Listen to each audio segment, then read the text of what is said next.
Pemirsa, kisah pilu yang dialami Sri Wahyuni, wanita parubaya di Mamuju Tengah yang harus berjuang merawat suaminya yang dalam kondisi lumpuh sejak 6 tahun lalu.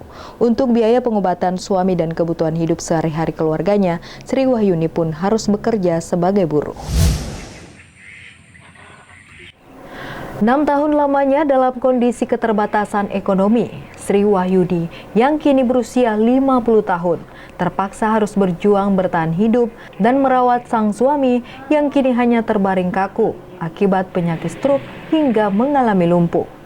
Sri Wahyuni, warga Desa Kuwo, Kecamatan Pangalek, Kabupaten Mamuju Tengah ini terpaksa harus menjadi buruh untuk terus berjuang menyambung hidup agar dapat memenuhi kebutuhan sehari-hari dan biaya obat untuk sang suami yang kini sudah tidak lagi bisa bekerja.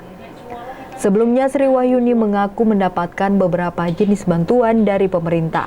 Namun saat ini, beberapa jenis bantuan tersebut tidak lagi ia terima.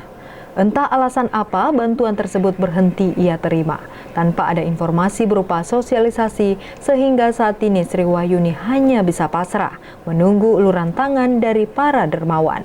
Dia mulai stroke itu dulu sudah pernah dibawa ke rumah sakit pakai BPJS, dirawat di rumah sakit selama 2 bulan, disaran dokter disuruh istirahat 2 tahun, tapi setelah itu malah semakin memburuk, semakin lumpuh, tidak bisa berjalan sampai sekarang 6 tahun.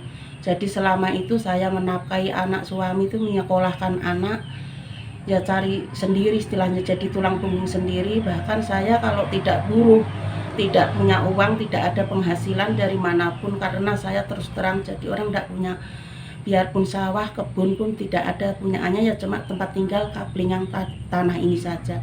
Dari Mamuju Tengah, Wahid, iNews melaporkan.